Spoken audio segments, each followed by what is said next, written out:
where did it start? Where did your interest in investing start, first of all?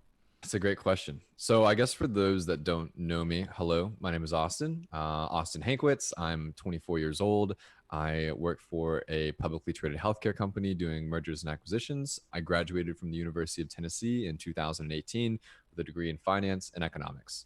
So, obviously, I have this, want and desire to learn more about finance and investing and things of that nature. So, really good question. Where did it start?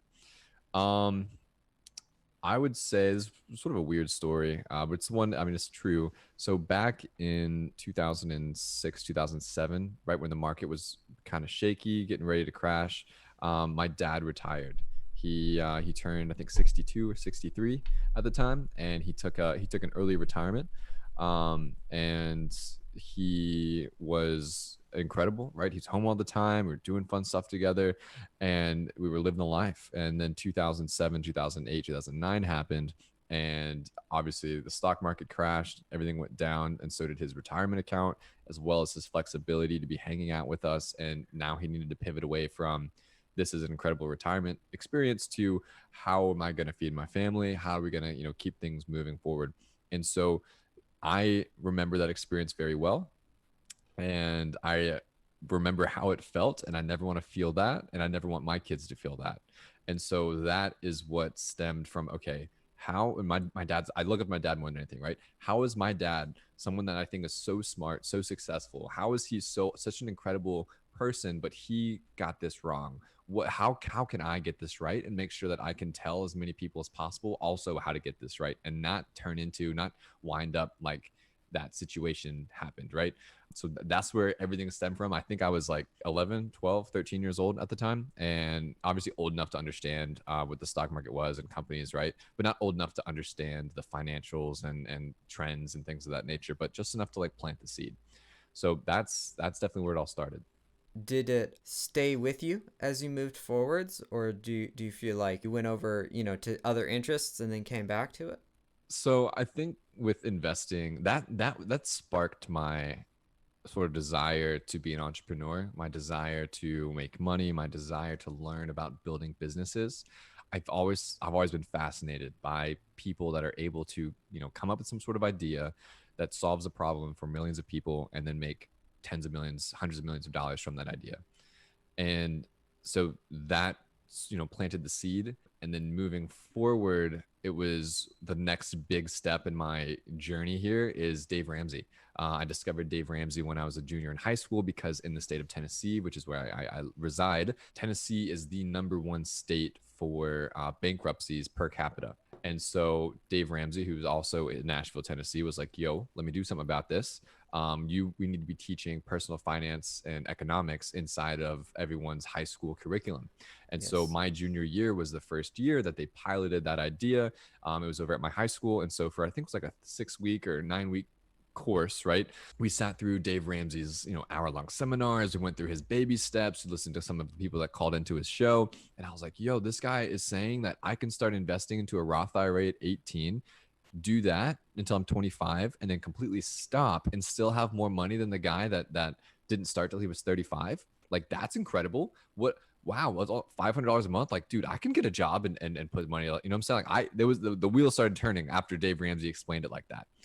And so that was when I went from okay, entrepreneur, money, business stuff to like, oh, this is how people are doing this. Like this is how that everything's going on. Like this is how stocks work. This is what compound interest is. This is how, that was like the aha moment. And so then from there, I started a couple one-off businesses. I started a t-shirt company at one point, and that was a incredible failure, but I think it was one of the most incredible experiences because not only did my dad believe in me to give me $1,000 to start off with inventory, but it was on me to figure out the income statement. It was on me to keep the running balance sheet. It was on me to keep, figure out how taxes work. It was on me to meet with our accountant and, discuss all the different nuances. So that experience alone was like, okay, yes, it failed. It was terrible, whatever. People made fun of me. But I think if that didn't happen, I wouldn't have the business I own today, right? Or at least I wouldn't have been able to create such a successful one. That's so cool for me because I discovered Dave Ramsey pretty late. Like that was I'd already kind of gone down a lot of my financial journey before I'd Sure. heard his name. Hmm. But when I saw his stuff, I was like, oh, this is really solid. This is great Yeah. stuff. And then I found out about that education program, and I was so impressed with it. I was like, oh my God, this is a big deal that Right. somebody is doing this.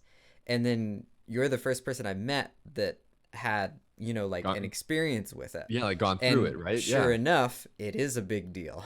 Absolutely, it is. Absolutely. And I think what's interesting too is beyond just, the education program in the Tennessee schools, what's interesting is to notice, and he's talked openly about this on his podcast. Before I started working from home, I'd had about a 35-minute commute in the morning and then about an hour commute home with traffic. And so I would listen to Dave Ramsey's podcast. It was, that 45-minute, it was perfect. And so every day I listened to his little episodes. And right before the pandemic hit, he was talking about how these, millennials and Gen Zs, because of YouTube, began looking into what he's doing and his baby steps and what he's building there. So not only, is he penetrating that younger generation in high school directly, but he's also able to leverage these social media platforms to get people excited about personal finance and investing, which is huge. Yeah, I'm finding it so amazing that a lot of us just need a slight tweak in the right direction. And a lot of this content that's being made enables those little tweaks. Because it's not like, you need some giant course that you take on to get you started. That's something that you do once you're interested. Of course. The actual start is often some kind of whimsical thing that gets you going. And I've been investing over the past year quite a lot, and a bit before, but as I've been doing it at this age, I think about it, and I think, man, I was wired for this when I was 16. And I know this about myself because when I was a youngster, like this was a thing for me, was I was always very timeline oriented. I'd play computer games and Sure. speed up the game, not because I was impatient, but because I was obsessed with the long line of history. So like it would be, Interesting. Sim City, where you build a city. Yeah. Yeah. I Yeah. Yeah. wanted to build it over 1,000 years because time and time is such a major factor in Dude, I love investing. that.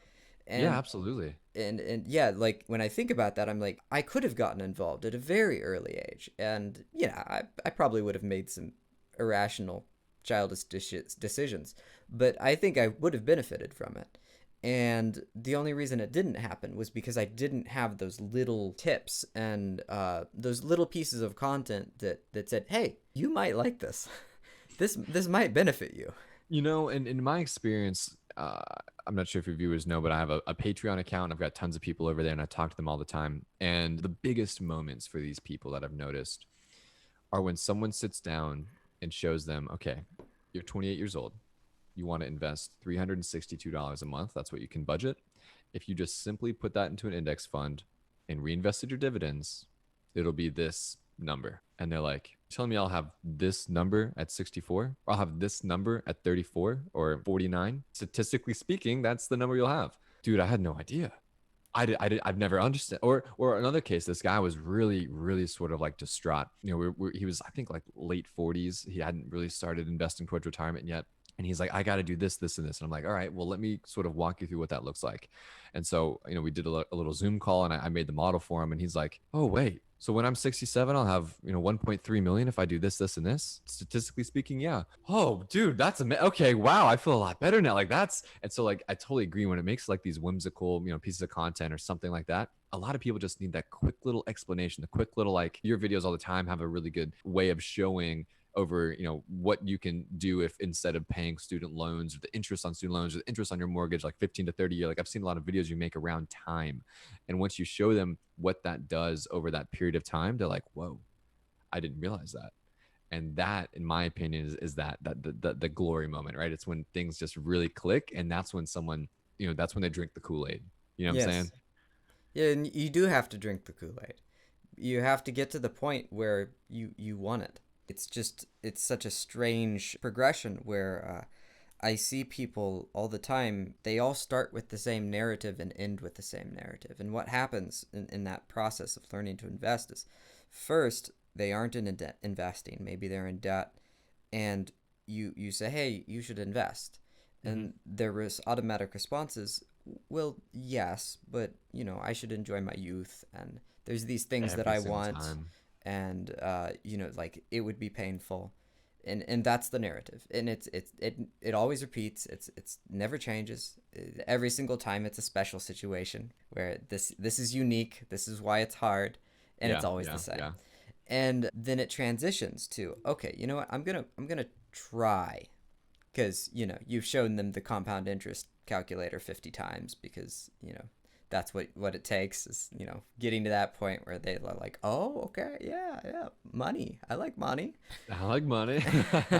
And then they decide to put as much effort as they can to get this tiny little step forwards, and then they take a couple steps, and maybe they get to the point where they're out of debt, or maybe they get to the point where their investments are growing a little bit. And this strange thing happens when they see their investments growing, is their mind changes, where they become the person who has growing investments, which there's a different identity that goes with that. And when they see it, they start to think, oh, this is cool. Well, if I put a little bit more in, it might grow faster. If I reinvest my dividends, it might grow faster. Yeah. Yeah, and it's like, like a month ago, 6 months ago, whatever long the journey takes, they were going, how can I invest the least possible?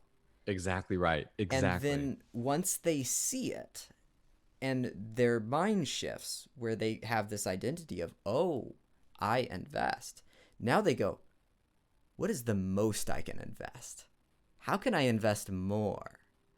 And it takes these constant little reminders and And and it's brain it's funny, hacks. it moves away from like them thinking about investing as like an expense, right? Oh, it's this $350 monthly Yes. expense I have. And then once they see, yo, I've got $6,000 now, like this, or like I've got, 42,000. This is pretty cool. Then it moves to, dang, do I really want to go buy that new iPhone, or should I just go buy Apple stock? Or hey, dang, do I really want to go eat out at Applebee's and or whatever and spend $300 this month on eating out, or dang, I gotta pick up a couple shares of whatever, right? And so like I totally agree. People once that happens, it's a magical moment. And not unfortunately, but like people think from a enjoy your youth perspective. I'm doing the exact opposite, right? I invest as much as I possibly can, but I got that in when I was in high school with Dave Ramsey. And so that's when I was like, dang, do I really want to go out to the bars in college, or do I want to have that in my Roth IRA? Dang, do I really want to go take that vacation after college, or do I want to, what I'm saying? Like it's a weird feeling, but it's powerful for sure. Yeah. And I think it's a fundamental psychology thing, because essentially what it is when you see that growing investment is you see hope, because Yep. almost everyone that's young has some bit of hopelessness towards the future, where it's like, yeah, either they'll hide it behind, I'll figure it out, Yep. but there's some element of hopelessness in there, where it's like, I don't know how that's gonna work. And when you see yourself growing towards the future, you start to wire yourself a different way. And I'm curious what you think about this. This is something I've thought a lot about, and I've applied it in my life, and it's made a massive shift. So I grew up real poor, and that has an influence on your psychology, right? And a big issue for a lot of people, poor and wealthy alike, is financial anxiety, right? Mm-hmm. And and I mean, anxiety is about something in the future. Something I've noticed is we all want, a lot. So if you're 20, 18, 25, you're really excited about making as much money as you can. Investing for 65 is very not thrilling. It's not an exciting concept. Mm-hmm. But what I've realized is that fear makes you stupid. So my philosophy turned into, eventually, okay, let's take care of 65, because there's a practical, known way to do this. If you want to become a millionaire 5 years from now, there are inherent risks that come with that. It's Absolutely. doable, but there's risks that come with it. And becoming a millionaire at 65 is like in a math book. Exactly right. You can just go look it up, and you can just go do it. And what I've realized is that if you take care of that first, then your psychology shifts. You are a safer person. Safer people are more capable of risk, and they're more capable of perceiving what that risk is. So my idea of a good money philosophy is take care of 65, then take care of 55, then take care of 45, and then just keep bringing the timeline closer.